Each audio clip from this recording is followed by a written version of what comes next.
শুভ Dol Jatra, happy Holi সকলকে। নমস্কার প্রিয় দর্শকবৃন্দ, আজকের ভিডিওটা কি বিষয় নিয়ে হতে চলেছে নিশ্চয়ই টাইটেল আর থাম্বনেল দেখে বুঝে গেছো।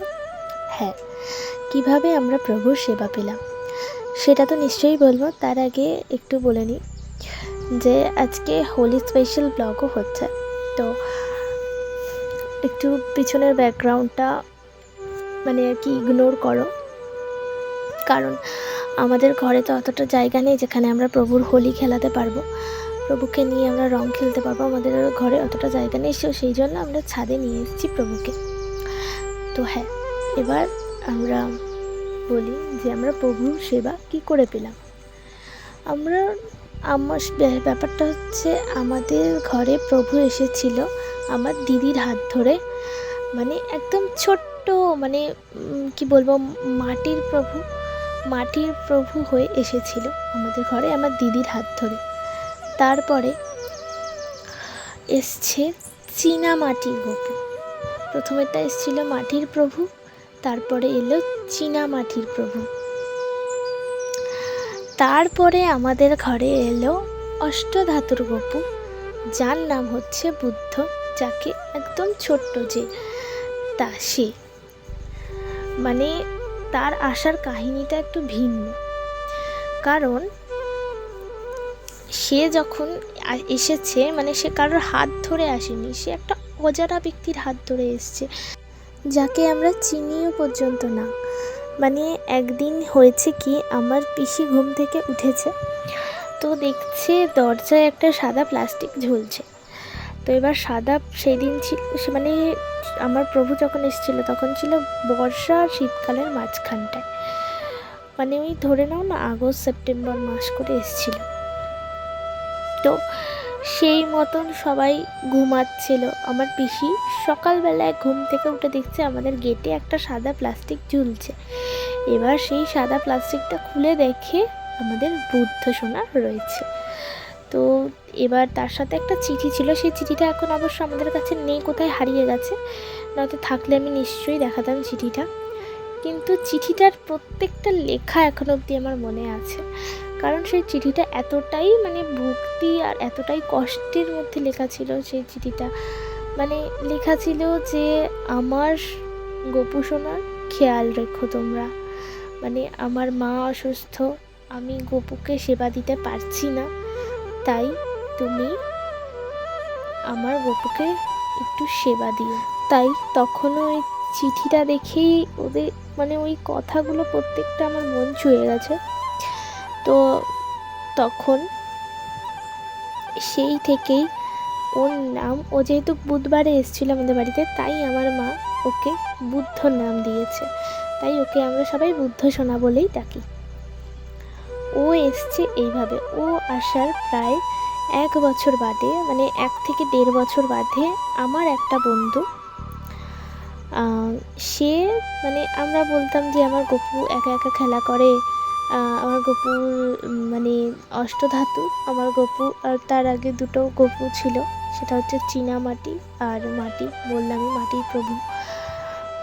তো তাদের সাথে খেলা করতো। এবার কোনো একটা কারণে আমার মুখ দিয়ে বেরিয়ে গেছে গপুরা সব এই খেলা করছে, গপুদের মাঝখানে তো আর কেউ নেই, আর কেউ আসবেন, তুমি একা একা খেলা করবে, এই কথাটা আমি বলে ফেলেছিলাম। কেন জানি না বলেছিলাম। ঠিক তার পরের দিনই, মানে দুপুরবেলায় আমি, মানে আমার বন্ধুটা আমাকে ফোন করে বলে, আমি একটা গপুর সেবা নিয়েছি, কিন্তু আমি তো সেবা দিতে পারবো না, আমি তোমাদের বাড়িতে দিয়ে যাচ্ছি। মানে তারপরে কিছুদিন পরেই ছিল জন্মাষ্টমী, তো সেই মতে আমার মাকে আমি বললাম, মা বললো ঠিক আছে তাহলে নিয়ে আসতে বলবি, জন্মাষ্টমীর দিন একেবারে স্থাপন করে দেবো। বললো ঠিক আছে। দিয়ে এবার সে সেই মতন নিয়ে এসছে, তার নামই হচ্ছে সোমনাথ, মানে আমার আরেকটা গপু। ওকে, ও যেহেতু সোমবার এসেছিল, তাই ওর নাম আমার মা দিয়েছে সোমনাথ। তারপরে এই হলো বুদ্ধ আর সোমনাথের গল্প। এবার হলো সায়নের গল্প। সায়নের গল্পটা হচ্ছে সবার থেকে ভিন্ন। মানে আমার যে বন্ধুটাই ছিল, সেই বন্ধুটাকে আমার মানে আমি বলতাম, আমার মা বলতো আমার প্রভু তো খুবই ছোট, আমি মন খুলে সাজাতেও পারি না আমার প্রভুকে।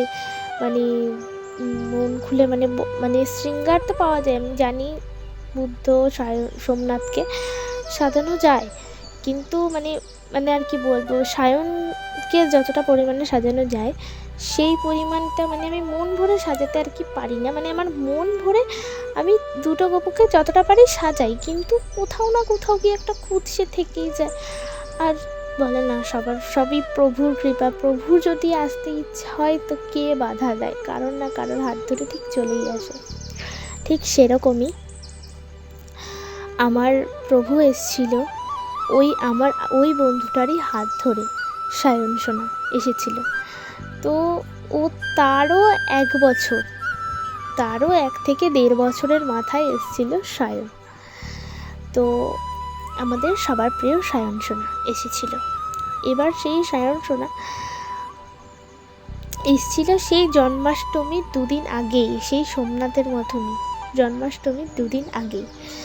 তো এবার এসেছে, তো তাকে তো এমনি রাখা যায় না, তাকে আমার জল মিষ্টি দিত, কিন্তু প্রাণ প্রতিষ্ঠা হয়নি। কিন্তু ভক্তের ভক্তির টানেই প্রাণ প্রতিষ্ঠা হয়ে যায়, এটা আমরা মানি। তাও সবার যেটা নিয়ম আর কি করার সেটা করে। সেই মতন জন্মাষ্টমীতে ওর প্রাণ প্রতিষ্ঠা হয়েছে। আর যেহেতু ও শুক্রবার এসেছিল, মানে জন্মাষ্টমী যেদিন ছিল তার 2 দিন আগে শুক্রবারই ছিল, তো সেই শুক্রবার এসেছিল বলে ওর নাম সায়ন। তো এইবার এলো সায়ন, সোমনাথ, বুদ্ধ, এই 3 জনের সেবা আমরা এইভাবে দিতে পারি। আর যেহেতু আমাদের ঘরটা তো তোমরা দেখেছোই ছোট, দেখে না থাকলে আমার ব্লগস অফ অঙ্কিতা চ্যানেল আছে, ওখানে আমি সমস্ত ভিডিও ডেলি পোস্ট করি। এখন হয়তো একটু লেট হচ্ছে, পোস্ট করতে পারছি না, কিন্তু ওখানে গিয়ে ওই চ্যানেলে গিয়ে আমাকে একটু সাপোর্ট করো, যাতে আমি ডেলি ভিডিও দিতে পারি। আমি ওখানেই ডেলি ভিডিও দেব। তো যাই হোক, মুদ্রা কথায় আসি। তো ওখানে গিয়ে আমি ওখানে আমাদের ঘরে যেহেতু জায়গা নেই, তো সেক্ষেত্রে একটু অসুবিধা হয়। তাই জন্য আমার সোনা আর মোনা, মানে আমার মাটির প্রভু আর চীনামাটির প্রভুকে আমরা ওপরে সিংহাসনে রাখি।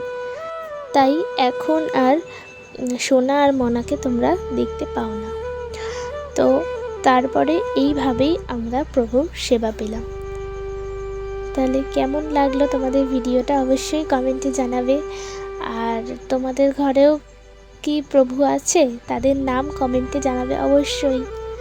তো এবার দেখতেই পেলে আমি গপুকে প্রথমে ফুলের হোলি খেলিয়েছি, তারপর রঙের হোলি, এবং সেই রঙটাকে সমস্ত কালারের জলের সাথে মিশিয়ে প্রভুর গায়ে দিয়েছি, তোমরা দেখতেই পেলে। হ্যাঁ, হয়তো মানে আমাদের ঘরে তো অতটা জায়গা নেই, তাই জন্য আমরা ছাদে এসেই প্রভুর সেবা দিচ্ছি, রং খেলাচ্ছি। তাই জন্য দেখো আমার প্রভু পুরো রঙে লুতুপুতু হয়ে যাচ্ছে, পুরো ঢেকে যাচ্ছে রঙে। এই জল দিয়ে এবার আমি প্রভুকে স্নান করাবো। তো তারপর দেখা হচ্ছে। এই দেখো আমার প্রভুকে কেমন লাগছে সেজে নেওয়ার পর। আমি আমার মন থেকে সাজিয়েছি, দেখো। ভালো লাগলে অবশ্যই চ্যানেলটাকে সাবস্ক্রাইব করবে। আর হাতে যদি 2 মিনিট সময় থাকে তো কমেন্ট বক্সে অবশ্যই রাধে রাধে লিখবে। ততক্ষণের জন্য টাটা।